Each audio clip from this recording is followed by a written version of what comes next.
Download our complimentary guidebooks, checklists, and other useful financial resources at savantwealth.com/guides. Welcome to today's Savant Live webinar. Glad to have you with us. Today we're going to be talking about making a difference, philanthropy in retirement.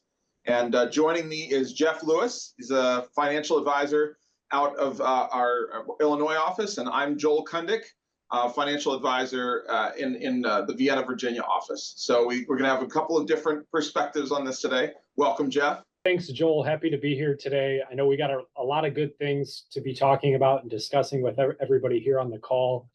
So obviously looking forward to it, and we appreciate you guys taking the time out of your day to tune in. Absolutely. So this tends to be a topic that is going to be more relevant to those who have saved more than they expected, which is not all too uncommon an issue that we have in our country. We have a situation here where we save somewhat compulsively at times in the interest of getting to some future destination. And we can end up in a situation where we underspend because we're concerned about things that might happen in the future, bringing us to a place where we actually overfund our inheritance goal. And a lot of us in our inheritance, at least in some place, have some degree of charitable giving. So there are a number of ways that we can make a difference in our work to optimize retirement, to move charitable giving around to different places than we might have thought just using rules of thumb. We don't tend to be great fans of rules of thumb here at Savant. We tend to think that retirement and other goals are much more individualized and focused on your situation. So while we're talking to a large group of people today, we're hopefully going to touch on the topics that are going to be relevant to you. And it's always best after that to have a one-on-one session with somebody taking a look at your particular situation. And I'm happy to mention at the end, we'll give you a link that you can set up a call to have a complimentary session to do just that. And I always tell when I'm talking to groups of people, I say, we're going to have a lot more fun talking about what's on your mind than what's on my mind. I can't predict what's on all your minds, but we do have a question and answer window that you can type a chat into. I know we're not going to have time to get to all the questions that are posted today, but there will be a survey that comes out at the end. And one of the options in the survey is to type in questions that were not answered during the presentation so that you can be sure to get a response from someone. We're happy to do that. All right. So when we're looking at how to give, the first thing we need to do is assess where we're at and where we're trying to get to personally, right? We'll cover that today. After that, when we really dive in, it comes down to what vehicles should we use for our giving and what is the timing for when we should make those gifts. So that is going to be a major topic of today. We'll mix in with that our estate planning goals, because as I said, we don't want to inadvertently leave a ton to charity after death when we would have rather used it over life. And if we do leave at death, there's better places to leave the funds from than others. We'll cover that. And we'll try and tie things up in a bow and talking about a personalized philanthropic plan and the way that you develop one that would be unique to your family. All right. So let's head into it here. The first place that we start on any financial planning journey is goals. Where are we trying to get to ourselves?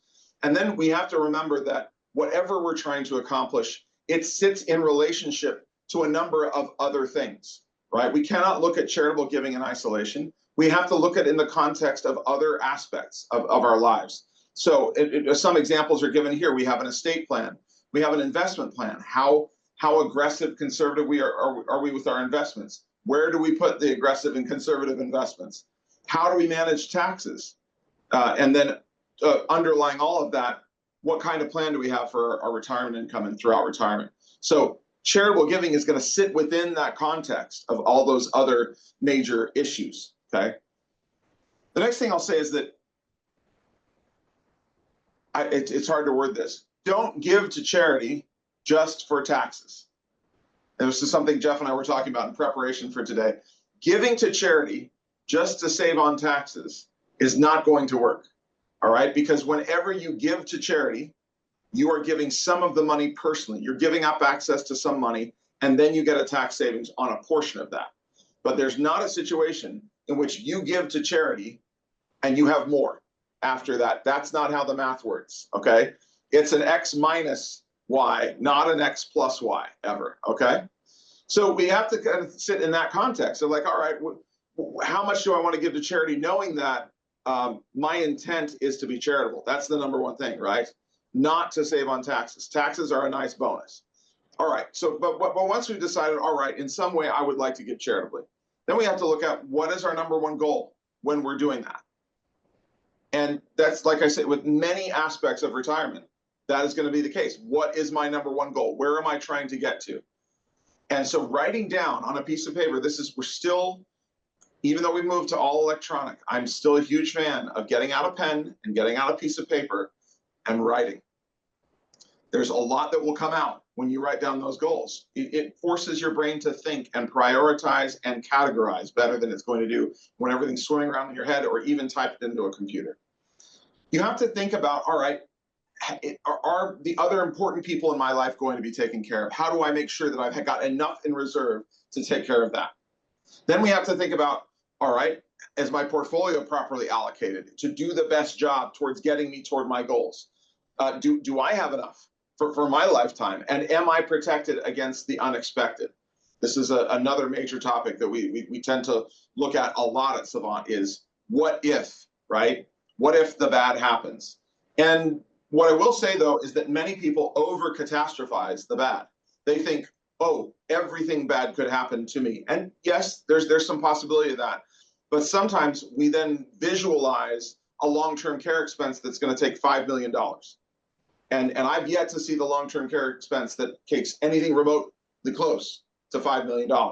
So let's, again, be realistic about our priorities. And then, are my heirs going to be taken care of? That's the other priority, right? Yes, I would like to give some to charity, but who are the important people in my life that I want to leave money to as well? So once we've decided, who do I want to leave money to? Have I got enough for my lifetime and my spouse's lifetime? And am I properly allocated to handle against risk?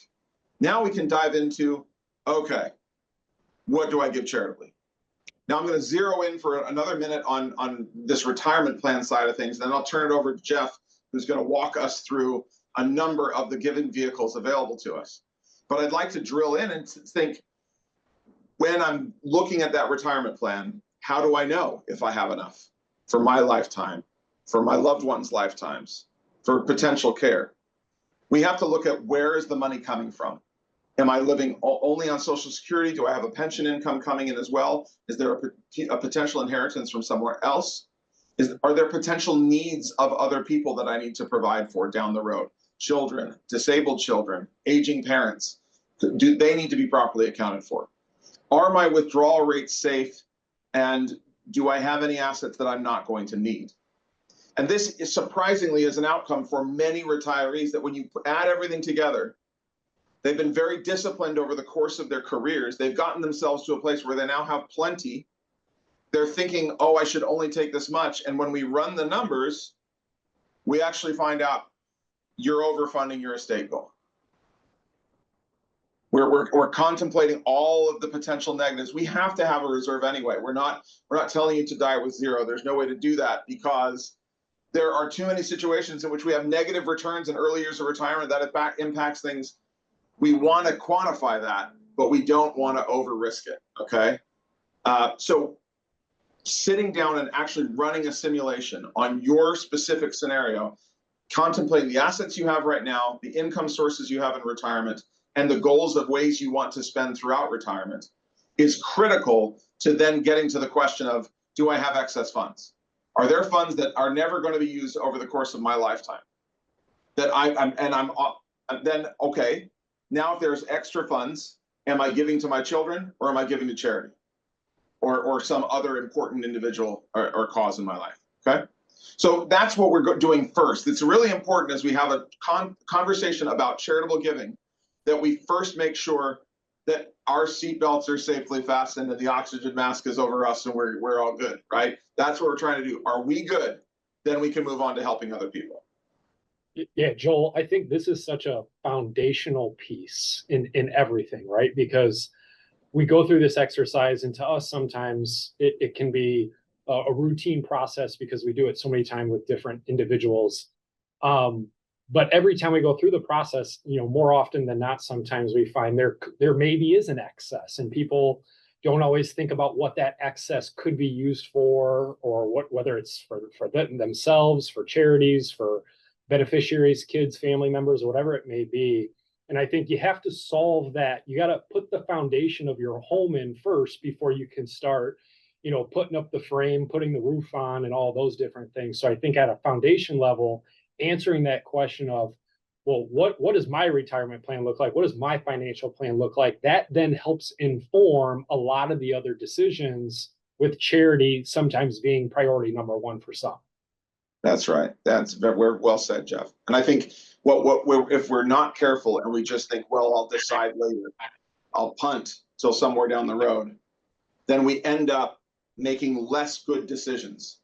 We want to think about things earlier, not later. We can always make adjustments to plans, but if we plan early, then we have a multitude of options available to us. The options narrow as time progresses. So as you're trying to figure out in your life what you're looking to give, there are some good questions that we found in talking with people about what has helped them decide how and in which ways to give. So like growing up, what did philanthropy look like in your home? What was it? How was it done financially? How was it done non-financially? Right? Because not all philanthropy is monetary. In fact, plenty of it isn't. It's giving of time. Right? How do you like to give? What is your preference? This isn't something. There are no shoulds in this conversation, right? And we get wrapped up around shoulds oftentimes, especially as Americans. There's a lot of guilting. I want to dive past the shoulds and get to, hey, how do I actually like to help? Do I like entities to know that I made a gift? Do I want them to not know? Do I want to be helping out with somebody educationally because people helped me out education-wise when I was growing up? Do I want to be giving on behalf of animal shelters because pets have been such a meaningful aspect of my life? There's all these aspects of how do I want to do my giving? And then what sort of impact do you want to have on the world? How would you describe that? These are all good things to set down to paper, right? As part of building our philanthropic plan. But then we have to look at, well, why am I giving? Is it because of my values? Is it religious for me? Is it generational beliefs? Is it because my parents did? Is it because my spouse cares a great deal about something, or my children?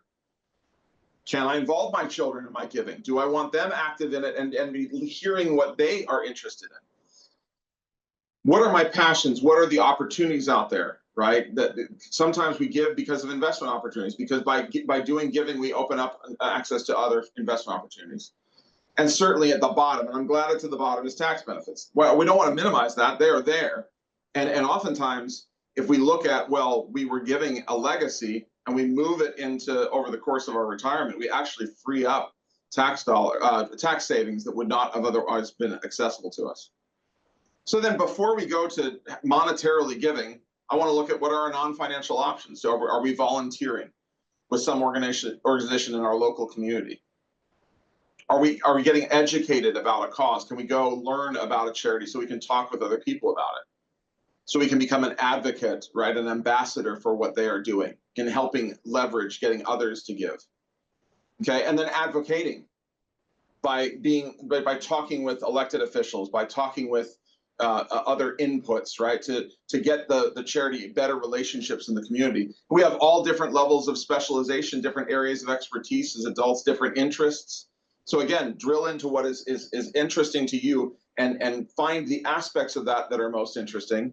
To some, man, that volunteering side of things is critical to their retirement because they lost their network of peers, friends that kind of their work friends, right? And that materializes in the form of their volunteering. Then they form a new community, and that is important to them. So you just have to look at what do I want in my life? How do I want to give? And then we start with the non-financial. But we would not be financial advisors if we didn't talk about the financial in lots of detail. So that's what we're going to move to next here. I already covered this about giving now versus at your estate plan. We're going to let Jeff walk us through the many ways that we can give financially if we've chosen to give. Yeah, thanks, Joel. As financial advisors, I mean, we can beat the dead horse on this 8 different ways, right? There's a lot of different ways that you can give to charity in an impactful way. There's, the easiest traditional option is always going to be, you can always just gift cash. So we're not going to cover that one in depth today. But there are going to be some other options that we talk about, that we go through. And I think hopefully as we go through some of these, some of them may be familiar, some may not be familiar at all. But again, the idea is around, there's different ways to give to charity, and depending on the circumstance you may find yourself in, whether you're your typical retiree who had retired away from a job, maybe you're a business owner who sold their business, maybe you were part of a company where you had equity, the company sold and you're expected to receive a large payout. Like, there's a lot of different scenarios that come into play when people start thinking about gifting to charity. So the first one that we're going to talk about today is going to be donating, appreciated securities. So Joel, if you go to the next slide, if you think about donating appreciated securities, so sometimes, the mistake, or, maybe for a lack of a better term, an error that we see in talking with individuals is they sell something that was in their investment portfolio and then they gifted the cash. But what they don't necessarily realize is they could have just transferred that security that they sold, transferred it to the organization, received a tax deduction for that, and then they avoided having to pay the capital gains tax as opposed to selling the security. Common nomenclature, common mistake that we see from time to time. So the idea of around donating appreciated securities, sometimes there's a hurdle to this because the charity of choice, depending on the charity that you're giving to, they would need to have an investment account opened where they have the ability to take receipt of a security transfer. I would say 99% of charities have the ability to do it, but if you're dealing with a very niche or small charity, you may want to talk and communicate with them up front before making that planned gift, just so kind of all ducks are in a row. But if we look at this example on the screen, basically, so say you own a stock, in this case, it's ABC stock, and it's worth $50,000. If you originally purchased that stock for $5,000, say 20 years ago, and you sold that security, you as the individual taxpayer are required to report a $45,000 capital gain. The $45,000 capital gain generally will be taxed at a 15% long-term capital rate. That depends based on your individual circumstance, but generally speaking, it's 15%. In that case, you are responsible for paying the tax even after you give the monies to charity. On the flip side of it is you also, as I mentioned earlier, have the ability to simply just transfer the stock or the security that you own and take all 50,000 of that security, give it to the charity, don't sell it. You get a $50,000, charitable deduction from a tax perspective, and you actually don't owe any income tax because you did not sell that security, right? So you get the added benefit personally of not having to pay long-term capital gains tax on the sale of that security. So when you think about efficiency-wise, giving in the most efficient way, sometimes we see securities get sold, the individual taxpayer ends up having to pay a tax on it. The more efficient way is have an upfront conversation with the charity that you're dealing with. A lot of the larger institutions like a St. Jude's or a Habitat for Humanity, they're going to have a way to, basically take receipt of a security transfer. But maybe a smaller institution may not. So really have those honest conversations upfront with the people with the charities that you're dealing with, because that can help not only you save some money, but also, quite honestly, the charity still gets their money at the end of the day as well. Joel, is there anything that you would add to that, or anything that you think of differently when donating appreciated securities? Yeah, well said, Jeff. I think a couple other things. One is just if you think your charity is too small to do this, don't assume. Like with so many things with financial planning, not good to make assumptions. Many local churches have brokerage accounts. Small animal shelters have brokerage accounts. This is because they've known that people have given to them in this method in the past. And so they've opened a simple brokerage account with a Schwab or a Fidelity or one of those institutions out there to be able to receive these funds. And in fact, sometimes if you say, well, I'm thinking of giving you $20,000, they say, well, we're going to open up a brokerage account then, right? So even if they don't have one. The other thing that I would say is sometimes we get married to our stocks. You may be in that case situation, you may not. So sometimes you see a slide like this and you think, well, I could never possibly give away my Apple. I love Apple stock. That's made a fortune to me. Not a problem. You can still give it using this method. So stay with me here. We'll go with the example here of what Jeff was saying, $50,000 of stock. You could give 50,000 in cash or 50,000 of appreciated stock. And you say, well, I don't want to exit the position. Fine. Take $50,000 of cash and purchase $50,000 of Apple stock. I'm not advocating whether it's a good stock or not. I'm just saying if you like that stock, buy more of it. Then give $50,000 of the low basis stock, the stuff you've held for 20 years and is at $45,000 of appreciation. You are still at a very different place tax-wise than you were entering that transaction because you've just raised your basis on file with that security by $45,000. So someday when you want to sell that stock, you will have a much better tax situation from which to sell it. So sometimes, even though we think, oh, I like the stocks I have, I don't want to give them, that's okay. You still route the cash through your brokerage account and give the appreciated securities. Yeah, no, great point. Great point. And I like the rebuying back to raise the basis. It's a good little tool to eventually, obviously, raise your basis in a tax efficient manner. So that's a good point there. So in summary, right, gifting highly appreciated securities directly to a charity instead of selling the assets first obviously has tax savings, right? So coordinate that, make sure the communication is upfront and clear, because I think a lot of this in anything really just comes back to clear communication, setting expectations, and making sure that everybody's on the same page. And it's no different when it comes to, gifting appreciated securities. So as far as kind of in that same line of donating and things of that nature, what's become much more popular in recent years is what's called a donor advised fund. A donor advised fund is essentially like a little charitable fund, kind of like a mini foundation that you can create for yourself. And you can actually gift securities. You can actually gift cash as well to that account. And you end up receiving a tax benefit in that year. But the nice thing is then you can spread out gifts over a 5, 10, 15-year period as you see fit.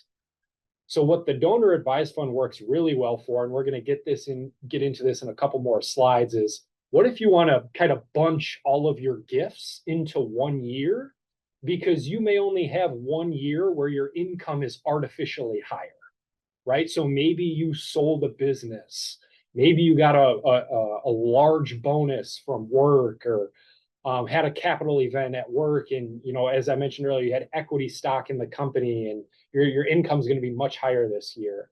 How can I help offset some of that? But I'm not really necessarily ready to give all of that money to charity today. So if you go to the next slide, Joel, we kind of talk about, all right, itemizing standard deductions. What's the difference? You think about where standard deductions are today based on the Tax Cuts and Jobs Act that was passed in 2017. A lot more taxpayers are taking the standard deduction, right? Because a lot of taxpayers are capped with the SALT cap, the state and local tax deduction that caps your state and local taxes at $10,000. And so a lot of people aren't getting to that $30,000 threshold to exceed the standard deduction in any given year. So it's like you may give $1,000 here, $2,000 there to different charities, but you're not really getting credit for it from a tax perspective because you're just taking that standard deduction. Well, that's where the donor advised fund comes into play. The ability to bunch many years of donations into 1 year to help offset higher income. So as you see on the screen here, basically what we did was, as opposed to distributing $10,000 a year to different charitable organizations, you basically front load those donations into a donor advised fund in 1 year. So maybe you do 5 years worth of your donations, put it in a donor advised fund, you get the deduction for that contribution to your donor advised fund in that year. However, you as now the owner or the advisor of that donor advised fund account, you have the ability to give to charities either in year 1, year 2, year 5. It buys you a lot more flexibility and time with your donations, which a lot of people like. And so when I think about, bunching and the pros and cons of it, well, obviously the bunching donations comes with a much larger tax benefit up front because you're now exceeding that standard deduction, and you're getting credit for those donations, as opposed to maybe if you're just doing $10,000 a year to different charities, you're not really getting credit for any of those gifts because you're just taking the standard deduction. So from that perspective, I always say double check with your CPA or your tax preparer, because a lot of people are like, oh yeah, I give my donations to my CPA every year and they're putting it on my taxes. But what most people don't realize is you're probably taking the standard deduction and you're not getting credit for any of those donations. So if you're looking to really get, if you're willing to get more bang for your buck, this could be an option. Yeah, a couple other things with this idea of a donor advised fund, and some of this is beyond scope. We only have so much time to go through together, but I want to plant little seeds as we can for, maybe I ought to investigate that a little bit more. One is that even for those who are not interested in bunching their charitable giving and just are going to give, using the donor advised fund can still be a great solution. Because rather than reaching out to 10 different charities and finding out if all of them accept stock donations, you can make one donation into a donor advised fund and then give cash to all those other places through your donor advised fund. Importantly, point number 2, you're not going to get another tax deduction when you give to the charity later on. Once it's in the fund, you've got your charitable deduction. Now you can give out to charity as you wish over time. Another point, though, is you could be late in your career and you could be in a situation where you are limited in what you can sell of certain stocks because of agreements of research that you do, that you could potentially have insider knowledge about a company, or because you're an executive with a company. That does not preclude you from using donor advised funds. There are donor advised funds out there that will accept the security and hold the security once they've received them. And in many cases, the company that's telling you, hey, we don't want you to sell, is okay with you actually transferring the donor advised fund and then holding the security until a later point when you can sell the security. So that there's options available to you. Finally, if you're in that big year and you're selling a business and you're a significant owner of kind of that private business, you could look at potentially gifting a portion of your business into the donor advised fund before the sale. That is permitted in many cases, as long as it is not a finalized agreement. And in many cases, if it's 2 weeks before the execution of the documents, that's still not a finalized sale. You'd want to talk with an advisor or with Fidelity or Schwab, their charitable giving group.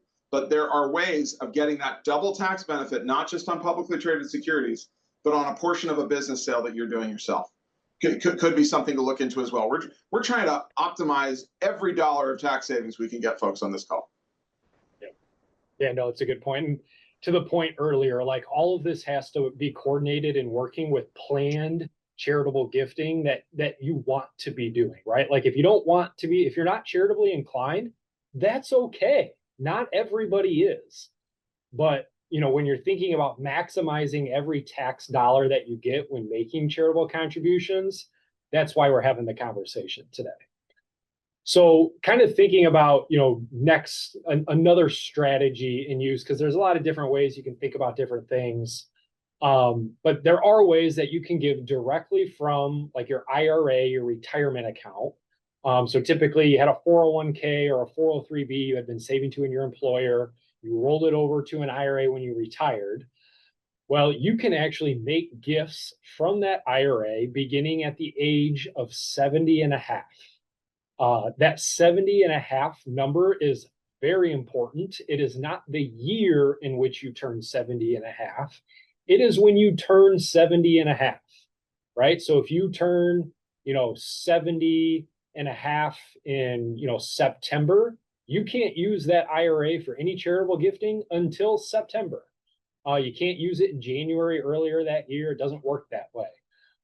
So just keep that in mind when you're thinking about it. But the one of the biggest benefits to the QCD strategy is once you have required minimum distributions or RMDs that are starting to come being forced out of your IRA, qualified charitable distributions count towards satisfying that requirement. And so it can be a really great tax efficient way to not only meet your RMD, but also meet some of the charitable goals or the charitable planning that you're planning to do throughout that year.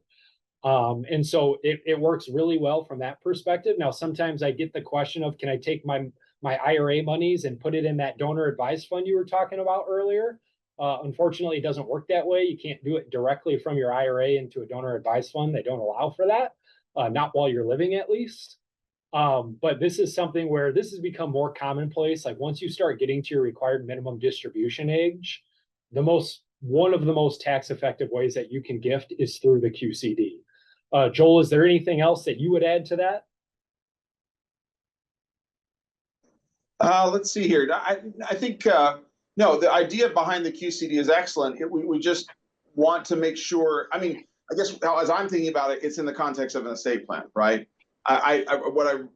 We've gotten into territory here where I really hate to see that somebody's planning on giving 10% of their portfolio to a charity at their death, but they have 20 years of required minimum distributions in the meantime, which they could have used to give to that charity and save themselves income taxes all of those years to, in essence, get more to their heirs. So this is certainly territory where we start getting into, there ought to be an overarching plan and look at your overall taxes paid during your life and after with one method versus another. And I know you're going to touch on the estate planning here in a couple of slides, but before we get to that, there's one last kind of more nuanced strategy. Definitely gets a little bit more complicated, but nevertheless, it's a potential strategy to be using. So charitable trusts. So there's different types of charitable trusts. There's what's called a charitable lead trust. There's what's called a charitable remainder trust. And really the terminology on that is all dependent on, do you want to give monies to the charity now, in the form of a lead trust, or do you want to have monies given to charity, at the end of your life in the form of a charitable remainder trust? And so there's a lot of different ways, there's a lot of different circumstances where things like this come into play. I think the unique thing about a charitable trust is it provides a lot of flexibility. It does require, probably an attorney to be involved to help set things up and get the documents drafted and things of that nature. But the really cool thing is it provides a lot of optionality, a lot of flexibility, and potentially, depending on how you structure it, can provide quite a large tax deduction in the year that you set it up. So a lot of, what goes into that tax deduction calculation is, how early, like, is the money's going to the charity now, or money's going to charity at the end of your life? What percentage of the account is going to charity? Is it 5%? Is it 10%? Is it 2%? How you structure that charitable trust is going to determine how much of a deduction you get when putting that together. And this probably is not breaking news, but the more monies that go to charity sooner, the larger the upfront benefit deduction will be, all things held equal. And so what's really nice about a charitable lead trust is it's a way where you can give to charities throughout your life. So in this example, you fund it with $500,000, and maybe it has a 5% payment over the course of the life. So $25,000 every year is being churned out and sent to different charities. But at the end of your life, whatever's remaining in this charitable trust reverts back to beneficiaries who you named as part of that charitable trust agreement. And so it's a nice way to gift to charity today while also allowing the monies to go back to your beneficiaries tax-free at that point, which is a really cool tool and vehicle to be using. It, like I said, it requires a little bit more thoughtful planning because it generally is going to require an attorney to be involved. And you're probably going to want to coordinate this also with a financial advisor or whoever you're working with on that side, because there are some more nuances to a charitable trust as opposed to like a donor advised fund or just gifting cash or gifting from your IRA. So from that perspective, great option, definitely a little bit more nuanced, a little bit more detailed, more parties involved. There's probably a little bit more upfront costs to get this trust started. But nevertheless, it's an option and it can come with a lot of great tax benefits if charitable planning is important to you. Yeah, that's great points. I always think in these kinds of slides, it's hard to connect to sometimes. You're thinking, well, how would I use that?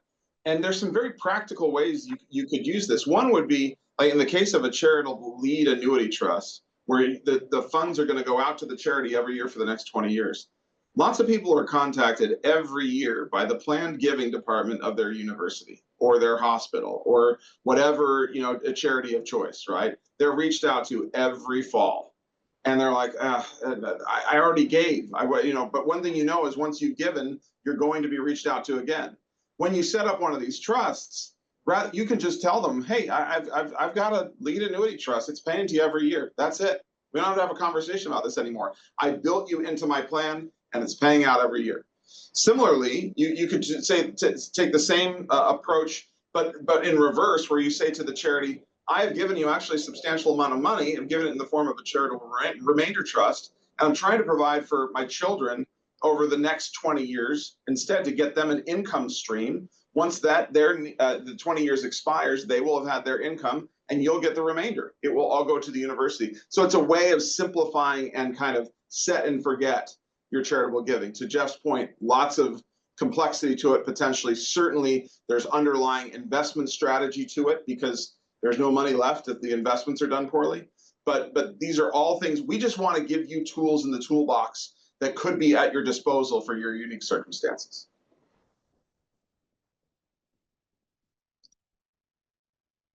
So I think in summary, when we think about these different things, right, there's a couple of different options. You can bunch your donations, you can use a donor advised fund, QCDs through an IRA, charitable trust.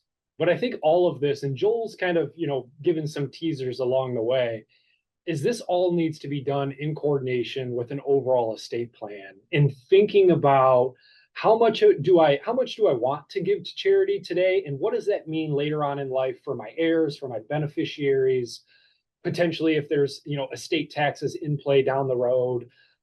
Those all need to be thought about in the conversation related to charitable gifting. So Joel, I'm going to throw it back to you now to, kind of talk through the estate plan and give this a little bit more thought from that perspective. Yeah, that's great. Thanks, Jeff. I think when we talk about estate planning here, what we really want to understand, well, there's two things we want to understand.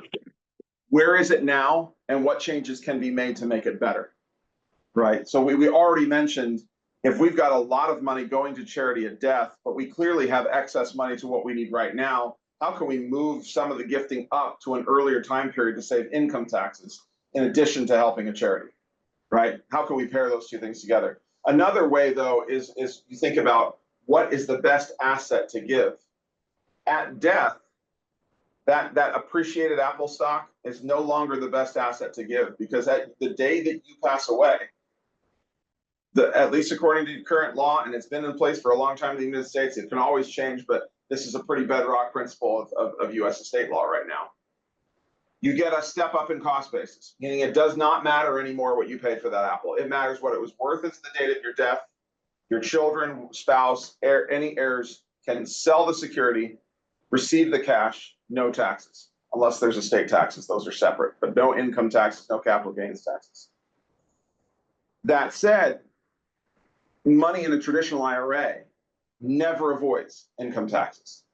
It grows, it grows, it grows over your lifetime. It's the worst account to grow in. Sometimes if you have a few accounts and you're seeing like you're working with an advisor and you're wondering like, why does that IRA not grow as much as that Roth IRA or that taxable account?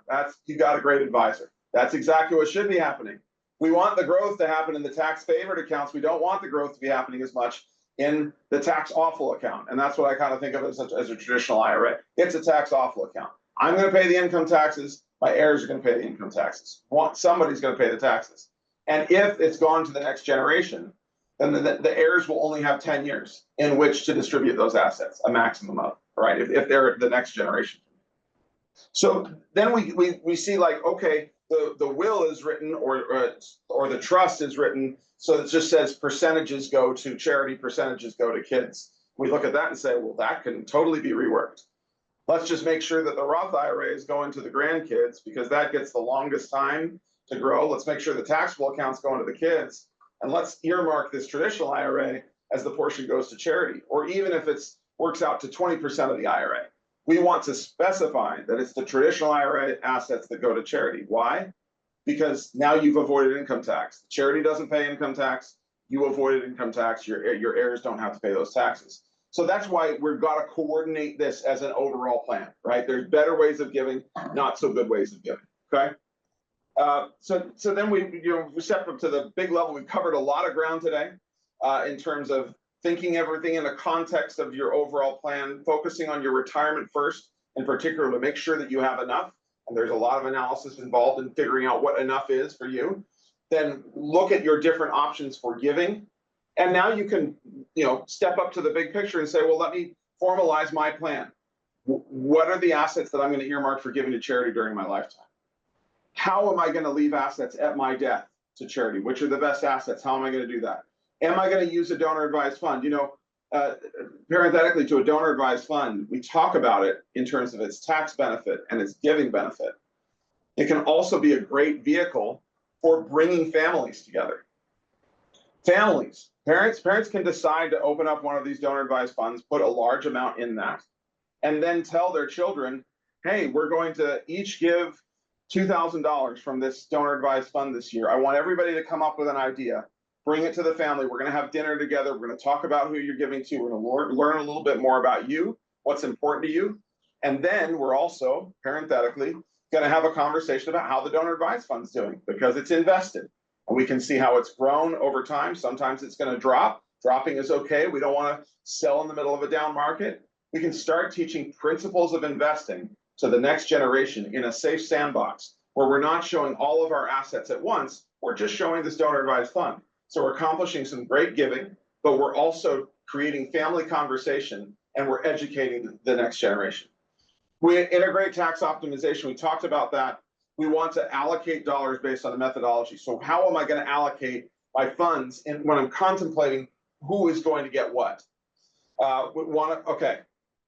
Determine how to engage heirs or children in charitable planning and fulfillment. Now we talked about children just a little bit here, but when we say heirs, the idea here is that you can control who receives the remainder of your donor advised fund or whatever other charitable fund you have, or you can decide to leave it to the next generation to make the decision. So rather than naming an ultimate beneficiary, recipient of your donor advised fund, you name a successor grantor who's going to make decisions on how charities could go. No right or wrong answer to that.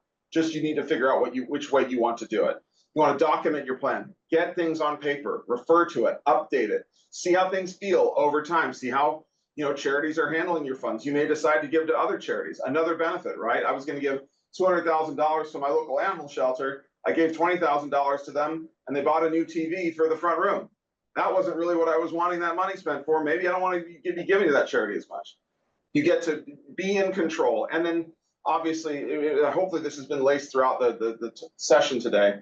You want to think about it integrated with the other aspects of your financial life. Never just think about one in isolation, because inevitably you're going to make decisions that impact other parts of your plan, maybe not in the best way. Okay. So as I said at the beginning, we're going to have a little bit of time for questions and answers right now. But if your question is not answered in our time, the few minutes that we have left, make sure that you put your question in the survey so someone can get an answer to you. And if you'd like to have a 15-minute session talking about your intentions for planned giving and how all of this session today might apply to you, please don't hesitate to reach out to us. Okay. So that was a lot to cover. I bet everybody's kind of taking a deep breath now. I've taken a deep breath for sure. Jeff and I are going to answer a few questions that I see have come in over the course of our conversation today. So one that came in, Jeff, is there was a part of the slide on QCDs that talked about 70.5 versus 72, and actually now RMD age is 73. Can you talk about, is it 70.5 for qualified charitable distributions, or is it 73? Yeah, so it's one of those things where, as financial advisors, as they update and make adjustments and update the tax code, and then we go back and we read it, and we're just like, man, I swear they did this to keep people like Joel and I in business, because like there's no way they actually raised the RMD age, but they kept the QCD age at 70.5. And that is in fact what they did. Why? I have no idea. So yes, while the required minimum distribution age was once 70.5, then it was 72. Now it's 73, and it's going to be 75 for some. The age to which you can start gifting from your IRA has not changed. So that still remains 70.5. Why? I have no idea. I know they're talking about having a new tax plan potentially. Will it be addressed in that one? We'll have to wait and see. But it's one of those things where you go back and you look through the tax code and you're just kind of like, oh, they kind of missed that one. They made that one a little bit more confusing. So no, it's actually 70.5. You can start giving from your IRA, despite RMDs being a different age.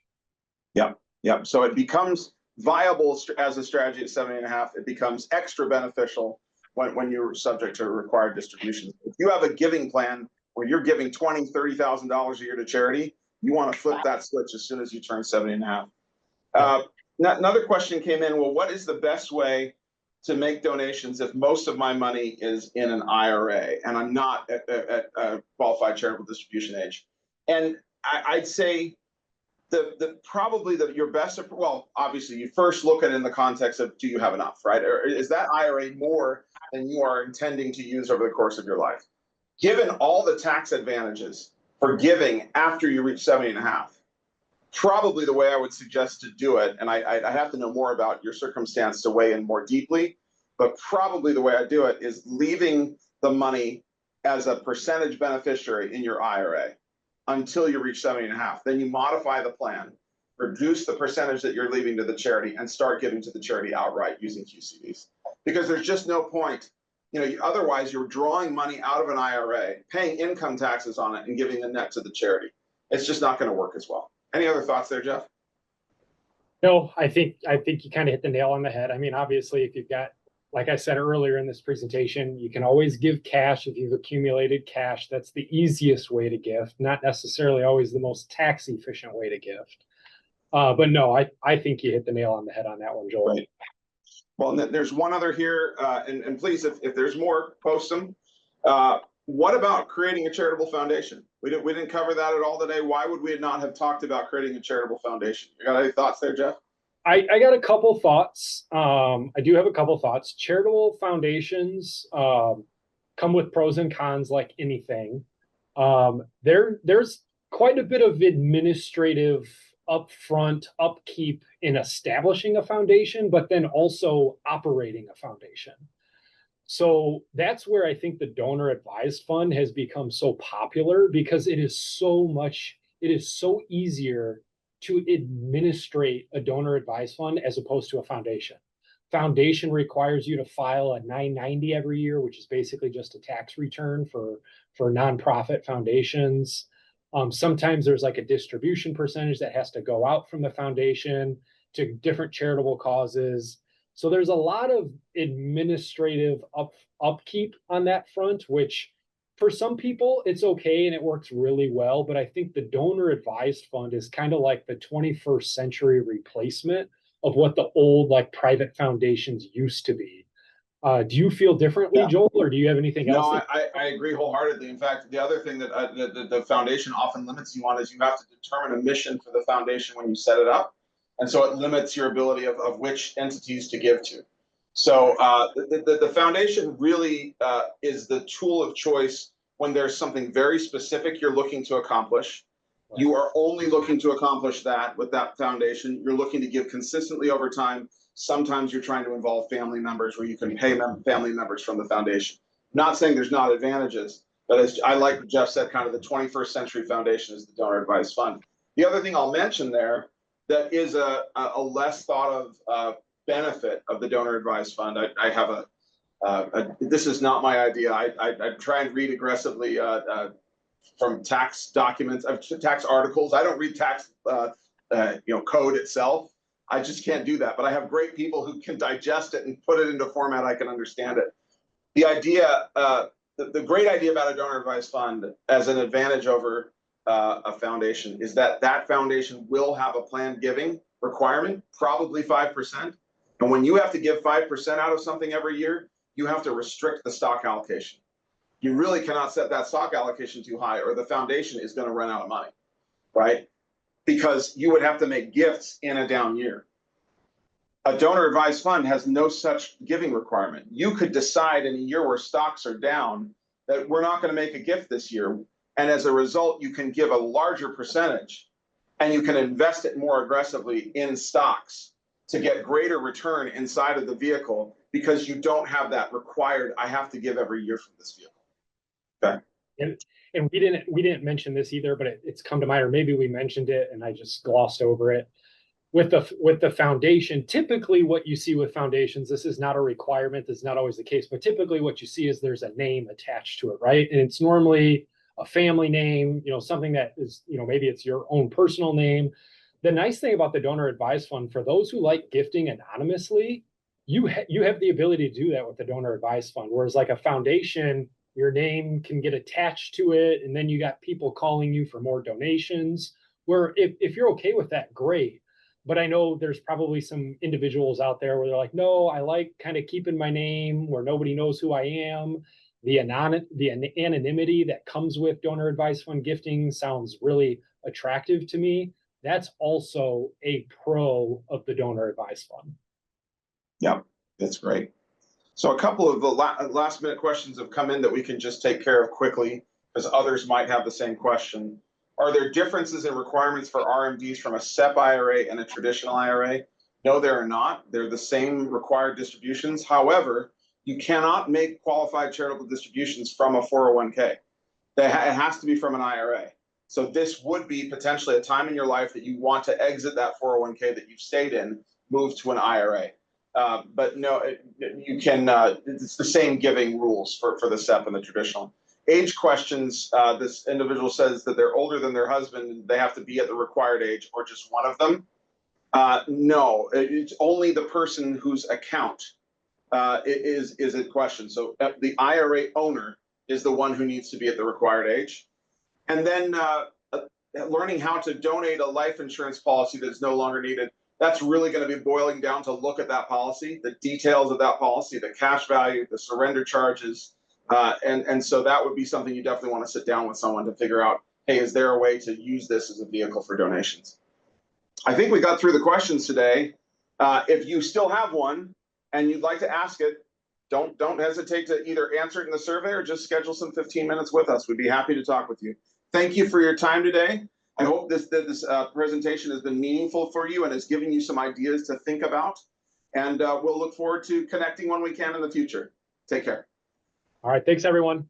Download our complimentary guidebooks, checklists, and other useful financial resources at savantwealth.com/guides.